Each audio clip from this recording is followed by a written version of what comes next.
ہم کس لیے یہاں جمع ہوئے ہیں, اس کی غرض و غایات کیا ہے, اس کے اوپر تھوڑی سی روشنی ڈالیں. السلام علیکم ورحمۃ اللہ وبرکاتہ. حضرات, رمضان کا بہت سنجیدہ مہینہ گزر رہا ہے, جس میں ہم لوگ روزے سے بھی ہیں اور عبادات کے بہت سارے جو معاملات ہیں اس سے بھی ہم وابستہ ہیں. اسی ایسے موقع پر احتجاج کرنے کی ضرورت ہمیں کیوں پیش آئی ہے؟ آخر کیوں ہم یہاں کھڑے ہو کر افطار کرنے کے بارے میں سوچ رہے ہیں؟ یہ بات کافی سوچنے کی ہے. اس حوالے سے کچھ باتیں آپ کے سامنے رکھنا مقصود ہے. آپ سب جانتے ہیں کہ اس وقت جو ایپی سینٹرز ہے دنیا میں, جو صورتحال میں زیادہ وولٹائل ہو کر آ گئے ہیں, اس میں سے ایک جو ایونٹ ہے وہ اسرائیل اور فلسطین کا کنفلکٹ ہے, اور اب یہ وار کی شکل اختیار کر گیا ہے, اور دونوں کا کوئی کمبینیشن نہیں ہے. وار ہمیشہ برابری کے لوگوں میں ہوتی ہے, یا کم سے کم ملکوں میں ہوتی ہے, قبیلوں میں ہوتی ہے, یا دو لوگوں کے جھگڑے ہوتے ہیں تو کہیں نہ کہیں سوا برابری کا معاملہ ہوتا ہے. یہ ایک ملک ہے چھٹے پاور کی, سپر پاور جو کہہ سکتے ہیں دنیا کی, جو نیوکلیئر طاقت اپنی رکھتی ہے, اس کی باضابطہ ٹرینڈ فوج ہے. اس کے مقابلے میں ایک آرگنائزیشن ہے. حماس کیا ہے؟ کوئی ملٹری ونگ نہیں ہے. حماس ایک آرگنائزیشن ہے, اور اس آرگنائزیشن کا جو ہے لڑائی ایک اسرائیل جیسی حکومت سے ہو رہی ہے. دونوں کا کوئی کمبینیشن نہیں. اگر ہار اور جیت کی اگر بات کرنا چاہتے ہیں ہم لوگ, تو اس لڑائی کے اندر فلسطین آلریڈی جیت چکا ہے. اس لیے جیت چکا ہے کہ جتنے دن وہ گزار چکا ہے, 6 مہینے ہو گئے ہیں, لیکن اب تک گھٹنے ٹیکنے پہ وہ مجبور نہیں ہوئے. ماشاءاللہ, یہ ان کا سب سے پلس پوائنٹ ہے. 6 مہینے ہونے کے باوجود بھی اسرائیل ان کو ڈھونڈتا رہا ہے کہ کہاں ہیں یہ لوگ, کن کو مارے, کیا کریں. اس لیے کھسیانی بلی کھمبا نوچے اس ٹرم کے حوالے سے وہ عام لوگوں کو مار رہا ہے, بچوں کو مار رہا ہے, عورتوں کو مار رہا ہے, اور دنیا تماشا دیکھ رہی ہے. یہ پچھلے 2022 میں تقریباً 23 ریزولیشن یو این کے ہوئے ہیں. 23 ریزولیشنز جو اسرائیل کے خلاف ہوئے ہیں, ایک بھی ریزولیشن امپلیمنٹ نہیں ہوا ہے. پوری ہسٹری کے اندر سیریا کے خلاف ایک ریزولیشن ہوا تھا, اس کی اینٹ سے اینٹ بجا دی لوگوں نے. ایک مرتبہ عراق کے خلاف ریزولیشن پاس ہوا تھا, اینٹ سے اینٹ بجا دی لوگوں نے. اسرائیل کے خلاف 23 سے زیادہ ریزولیشنز پاس ہو گئے ہیں. سیز فائر کا لاسٹ جو ابھی ہوا ہے, سیز فائر کرنے کے بارے میں, جس میں امریکہ بھاگ گیا تھا اور اس کو بائیکاٹ کیا اس نے اس میٹنگ کا, لیکن اس کے باوجود بھی جو ہے جنگ تھمی نہیں ہے. پچھلے 24 گھنٹے میں 235 فلسطینیوں کی شہادتیں ہوئی. ہم یہاں افطار کر رہے ہیں. آج کھڑے ہونے کا جو ضرورت ہم اس لیے محسوس کرتے ہیں کہ کم سے کم فیل تو کریں. وہ فلسطین میں کھڑے ہو کر اپنے آپ کو کھلے آسمان کے نیچے کس طرح نماز ہوتی ہے, کس طرح روزے رکھے جاتے ہیں, کس طرح جو ہے تراویح پڑھی جاتی ہے, اس کو فیل تو کریں. وہ فیلنگ پیدا کرنے کے لیے ہم یہ کر رہے ہیں, ورنہ ہم کوئی بڑا کارنامہ نہیں کر رہے ہیں. کوئی ایسا بڑا نتیجہ نکالنے کے لیے کوئی بڑی ایکٹیویٹی ہماری نہیں ہے. ہم صرف جمع ہو کر اپنے آپ کو احساس دلانا چاہتے ہیں کہ ہم ان کے ساتھ کھڑے ہیں. ہم مجبور یہاں بھی ہیں, وہ مجبور وہاں ہیں. ان مجبوریوں کے باوجود ہم اپنے پیروں پہ کھڑے ہو کر اپنے آپ کو کم سے کم یہ احساس دلانا چاہتے ہیں ہم ہر مظلوم کے ساتھ ہیں. جو بھی اس زمین کے اوپر مظلوم ہے اس کے ساتھ ہیں. یہ ہمارے اپنے بھائی ہیں, یہ خون کی رشتہ داری ہے. آپ جانتے ہیں کہ یہ مہینہ رمضان کا مہینہ ہے جس میں بدر ہوئی ہے, اور بدر کا میدان گواہ ہے 1400 سال کی تاریخ پر کہ مسلمانوں نے خون کے رشتوں کو کاٹا ہے اور عقیدے کے رشتے کی اہمیت کو بڑھایا ہے. کن سے لڑائی تھی بدر میں؟ ان لوگوں سے جو ان کے ماموں تھے, چچا تھے, پھوپھا تھے, بیٹے تھے, باپ تھے. کس کے خلاف تلوار اٹھائی انہوں نے؟ اپنوں ہی کے خلاف. اور دنیا کو بتایا کہ عقیدے کے رشتے, دین کے رشتے, کلمے کے رشتے وہ زیادہ مضبوط ہوتے ہیں خون کے رشتوں سے. خون کے رشتوں کو کاٹ دیا گیا, عقیدے کے رشتوں کی اہمیت کو بڑھایا گیا. ہمارا رشتہ ان سے کیا ہے؟ کون سی رشتہ داری ہے ان سے؟ کیوں بے چین ہوتا ہے دل, کیوں اضطراب محسوس کرتے ہیں ہم لوگ؟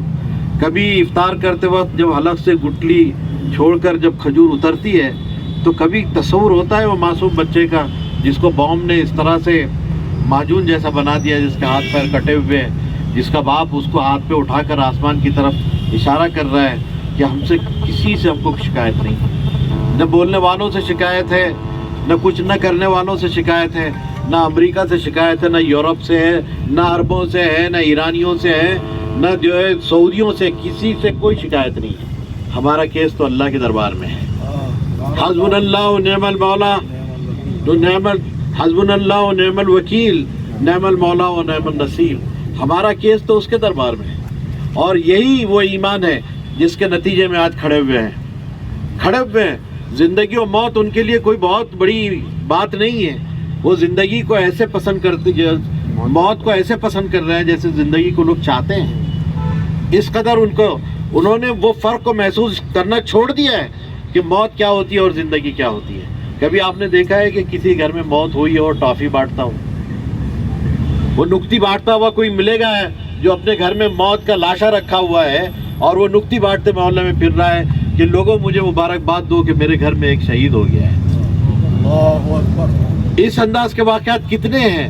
ایک لڑکی کا انٹرویو میں نے پڑھا ہے، اس نے کہا مجھے خوشی نہیں ہوگی کہ آپ مجھے جو ہے کنڈولنس کریں، آپ میری تعزیت کریں، مجھے خوشی تب ہوگی جب آپ مجھے مبارکباد دیں کہ تمہارے گھر کے اتنے لوگ شہید ہو گئے۔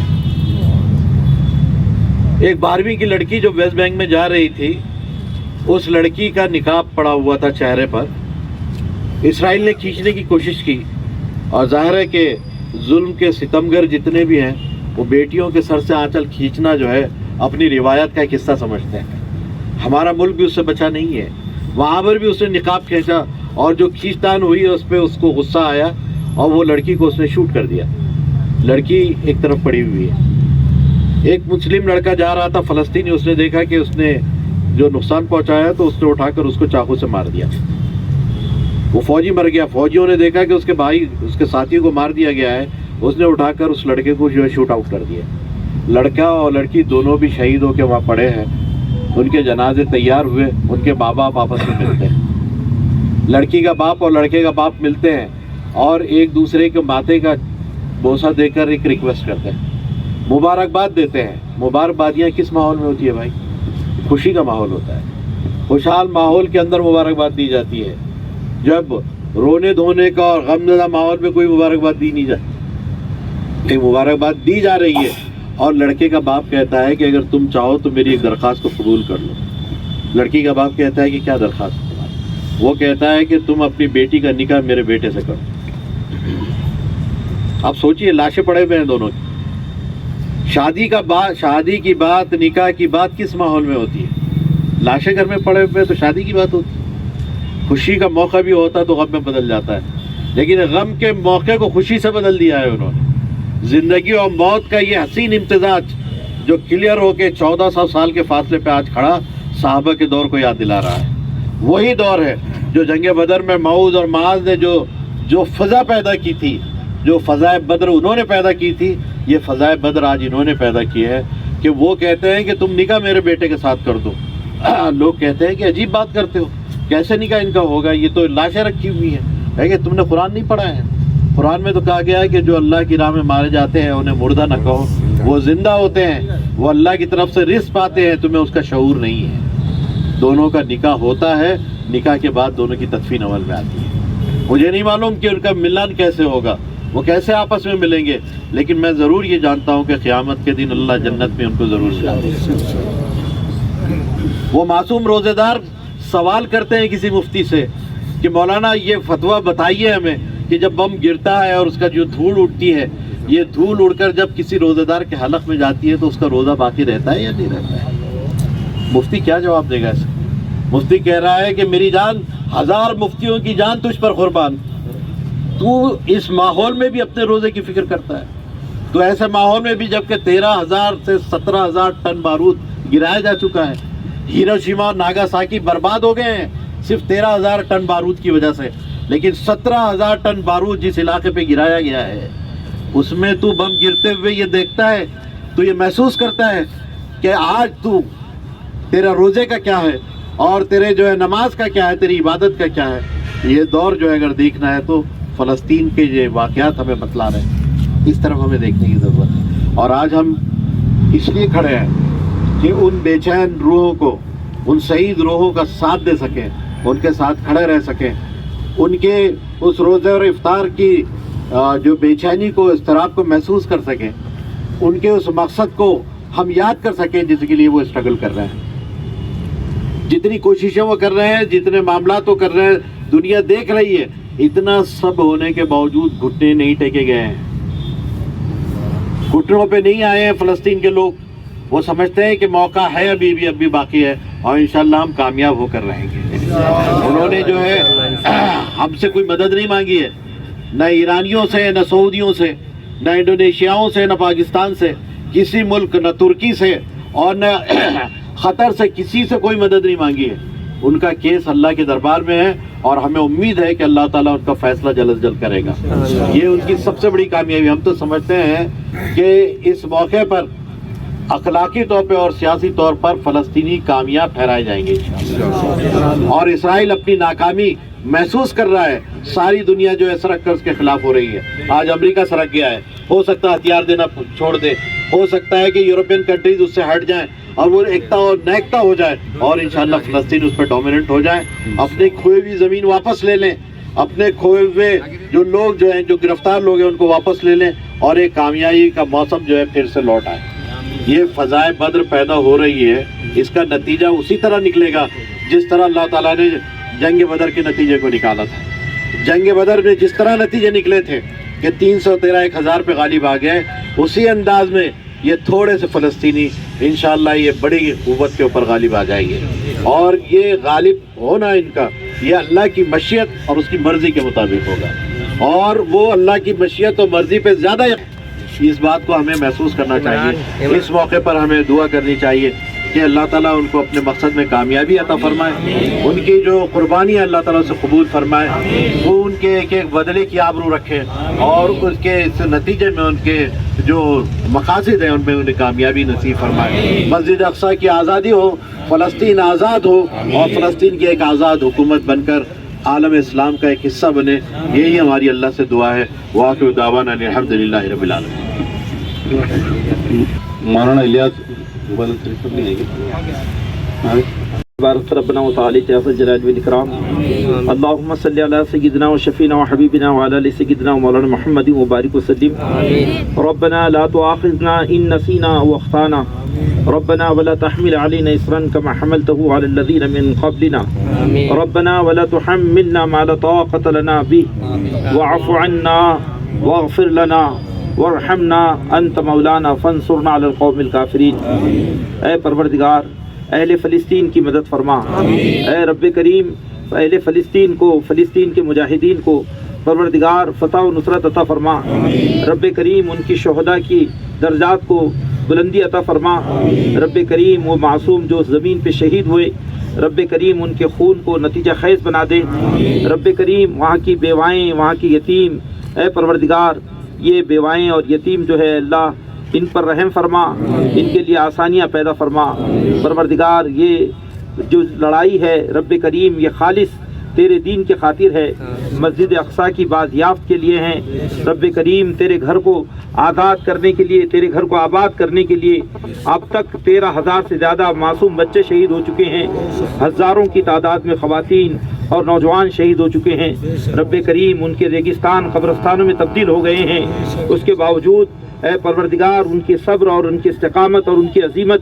اے پروردگار 21ویں صدی میں پوری امت مسلمہ کے لیے ایک نشان بن گئی ہے ایمان کا، اے پروردگار تو ان لوگوں کی ان قربانی قبول فرما، اے رب کریم ان کے درجات کو بلند فرما، اے پروردگار ان کی آہوں اور ان کی چیخوں کو پروردگار سن لے، اے رب کریم امریکہ اور اسرائیل جیسے ظالموں کے استبداد کو ختم فرما، اے پروردگار یہ دنیا کا ظلم اور طاغوت جو اے رب کریم ان نہتے اور معصوم فلسطینیوں کے خلاف جو بارود استعمال کر رہے ہیں، جو ظلم کر رہے ہیں اور جو ناقابل بیان ان کو اذیتیں پہنچا رہے ہیں، اے رب کریم ان کو نیست و نابود فرما، اے پروردگار تیرے ہی فیصلے تھے جو بدر میں نافذ ہوئے، تو نے اپنی جو ہے غیبی مدد سے ہزاروں فرشتے بدر کے میدان میں اتارے، اے پروردگار تو ہی ہے جس نے بحر احمر میں فرعون کو اس کے لشکر کے ساتھ غرق کیا، اے رب کریم تو ہی ہے جس نے نوح علیہ السلام کی سرکش قوم کو سیلاب کا شکار بنا دیا، طوفان کا شکار بنا دیا، اے پروردگار یہ معصوم فلسطین، یہ وہاں کے مجاہدین، اے رب کریم یہ حق و صداقت کے لیے لڑنے والے لوگ، اے رب کریم یہ ان کی لڑائی نہیں، یہ پوری سرزمین پر بسنے والی امت کے ہر دل کی لڑائی ہے۔ ہر مومن دراصل اس لڑائی کا شریک ہے۔ رب کریم عالم اسلام کو شعور عطا فرما، رب کریم ہمارے حکمرانوں کو شعور عطا فرما، دنیا کے جتنے حکمراں ہیں ان کو حق و صداقت کو قبول کرنے کی توفیق عطا فرما۔ پروردگار ہم پر رحم فرما، ہماری صفوں میں اتحاد و اتفاق پیدا فرما، پروردگار ہمارے لیے آسانیاں پیدا فرما۔ رب کریم پوری دنیا میں جہاں جہاں اہل اسلام اور اہل ایمان مصیبتوں کا شکار ہے، اے پروردگار ان کی مصیبتوں کا ازالہ فرما، ان کے دکھ درد کا مداوع فرما، رب کریم ان کے لیے آسانیاں پیدا فرما۔ رب کریم تو ہی ہے جو اندھیری شب سے آفتاب طلوع کرتا ہے، رب کریم تو ہی ہے جو خشک صحراؤں میں پانی برساتا ہے، اے رب کریم تیری رحمت ہر سو ہے، اے رب کریم ہم تیری رحمت کے طلبگار ہیں۔ ہم فلسطین کے لیے اے خدا کوئی مدد اپنے طور پر نہیں کر سکتے، تو ہماری بے بسی اور ناتوانی کو جانتا ہے اے رب کریم، لیکن ہم تیری بارگاہ میں حالت روزہ میں، حالت صیام میں، افطار کے قریب اے پروردگار تیرے سامنے ہم پشیمان بھی ہیں، شرمندہ بھی ہیں، اور تجھ سے ہم اے رب کریم گڑ گڑا کر دعائیں مانگتے ہیں کہ پروردگار اہل فلسطین پر رحم فرما، مسجد اقصیٰ کی بازیابی کے اور اس کی آزادی کا فیصلہ فرما، رب کریم اس پاک سرزمین سے ان ناپاک اور ظالم انسانوں کو اے رب کریم ان کا استحصال فرما، ان کا خاتمہ فرما، اے رب کریم اس سرزمین کو اے پروردگار رحمت، عافیت، ایمان اور اسلام کی سرزمین بنا، رب کریم ہم سب پر رحم فرما، ہمارے ملک میں امن و سلامتی کے فیصلے فرما، عالم انسانی کے درمیان اے رب کریم صحیح معنوں میں مساوات اور عدل اجتماعی کو قائم فرما، پروردگار عالم اسلام میں اتحاد پیدا فرما، رب کریم ہم پر رحم فرما، ہم پر رحم فرما،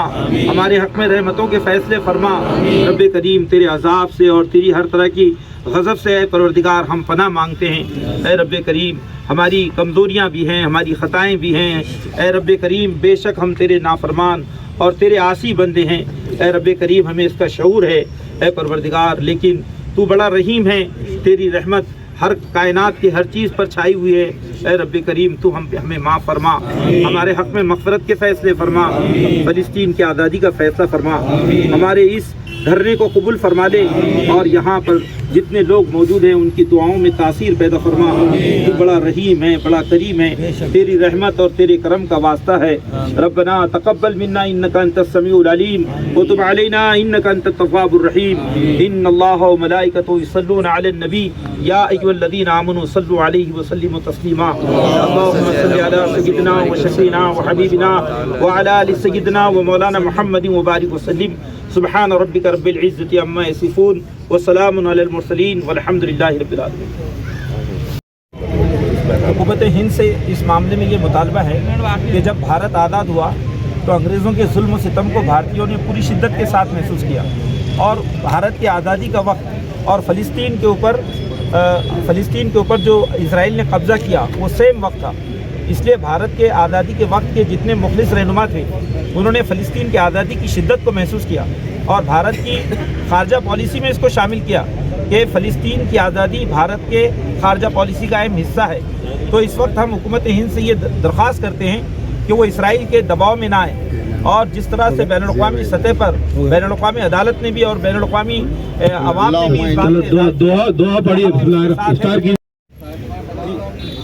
اس وقت ہم موجود ہیں مہاراشٹر کے تاریخی شہر اورنگ آباد میں، جہاں پر تمام جماعتوں کی ایک متحدہ تنظیم مسلم نمائندہ کونسل کی طرف سے فلسطینی مسلمانوں پر کیے جا رہے ظلم و جبر کو ایک احساس کے ساتھ یہاں کے مسلمانوں کے ساتھ ایک عام افطار کا اہتمام کیا گیا، دعاؤں کا اہتمام کیا گیا۔ اس وقت ہمارے ساتھ موجود ہے مسلم نمائندہ کونسل کے ذمہ دار جناب ضیاءالدین صدیقی صاحب، الیاس فلاحی صاحب، معراج صاحب اور تمام ذمہ داران۔ آئیے بات کرنے کی کوشش کرتے ہیں کہ کس احساس کے ساتھ جو ہے تو اس افطار کا آج انعقاد کیا گیا، اور کیا مطالبات جو ہے تو مسلم نمائندہ کونسل اس افطار، اس دعائیہ تقریب کے ذریعے حکومت تک پہنچانا چاہتی ہے۔ میں ضیاء صاحب آپ سے پوچھنا چاہوں گا کہ ایک سادہ سی جو تقریب افطار کی رکھی گئی کس احساس کے ساتھ رکھی گئی؟ یہ اس لیے رکھی گئی ہے کہ ہم ان کے ساتھ کھڑے ہیں، یہ بتلانا مقصود ہے۔ جو لوگ کھلے آسمان کے نیچے روزہ کھول رہے ہیں، جو لاشیں سمیٹ رہے ہیں، جن کی تکفین کر رہے ہیں، 35,000 سے زیادہ لاشیں اپنے بچوں اور عورتوں کی اٹھا چکے ہیں، اس کے باوجود بھی وہ اسرائیل کے خلاف گھٹنے ٹیکنے پہ تیار ہیں۔ وہ اپنے ایمان، اپنی استقامت کا مظاہرہ کر رہے ہیں، اور 6 مہینے ہو گئے ہیں، لیکن اسرائیل کے سامنے ان کی طاقت کمزور نہیں ہوئی الحمدللہ۔ ہم ان کے ساتھ کھڑے ہو کر یہ اظہار کرنا چاہتے ہیں کہ ایمان کا دعویٰ تم نے کیا ہے، ایمان کا دعویٰ ہم نے بھی کیا ہے۔ اس ایمان کے حوالے سے ہم اور آپ ایک ہی راہ کے راہی ہیں، اس لیے ہم آپ کے ساتھ کھڑے ہیں۔ بھارتی حکومت سے آپ کا کیا مطالبہ ہے؟ حکومت ہند سے ہمارا مطالبہ ہے کہ جو فلسطین کی پالیسی ہے اس کے مطابق وہ عمل کرے، اور حکومت اسرائیل پر دباؤ بنائے کہ وہ سیز فائر کرے اور غزہ سے اپنی فوجوں کو نکالے اور وہاں پر حماس کو بحال کرے، اور مسجد اقصیٰ اور فلسطین کو ایک آزاد ملک کی حیثیت سے دنیا کو تسلیم کرائے۔ یہ ہمارا عام طور سے آپ لوگ دیکھتے ہوں گے کہ جہاں کہیں بھی افطار کا انعقاد کیا جاتا ہے، بڑی شاندار تقاریب کا، منڈپ کا، ٹیبلز کا، اچھے مشروبات کا انتظام کیا جاتا ہے، لیکن آج کھلے آسمان کے نیچے ایک کھجور اور ایک پانی کے بوتل کے ساتھ یہ احساس کرنے کی کوشش کی جا رہی ہے اور یہ پیغام دنیا کو دینے کی کوشش کی جا رہی ہے کہ پورے ہندوستان کا مسلمان، بالخصوص اورنگ آباد کا مسلمان، فلسطین کے مسلمانوں کے شانہ بشانہ کھڑا ہے اور ان کے اس ظلم کو، اس تکلیف کو وہ محسوس کرتا ہے، اور حکومت ہند سے یہی مطالبہ کرتا ہے کہ وہ فلسطین کی ہر ممکن مدد کرے اور اسرائیل کی سخت سے سخت مخالفت کرے۔ کیمرہ پرسن شفیق احمد کے ساتھ میں شارق نقشبندی، ایشیا ایکسپریس۔ سب سے اسرائیل کی مذمت کرتا ہوں، حکومت ہند سے مطالبہ کرتا ہوں کہ وہ اسرائیلیوں کے ظلم سے فلسطینیوں کو بچانے کے لیے جو بھی خارجہ پالیسی کے تحت کر سکتے ہیں تو ضرور کریں، اور ہم دعا کرتے ہیں اللہ سے اللہ فلسطینیوں کے اوپر رحم کرم عطا فرمائے۔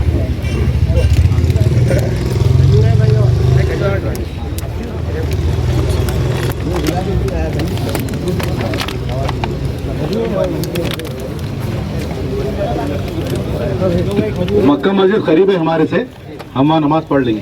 السلام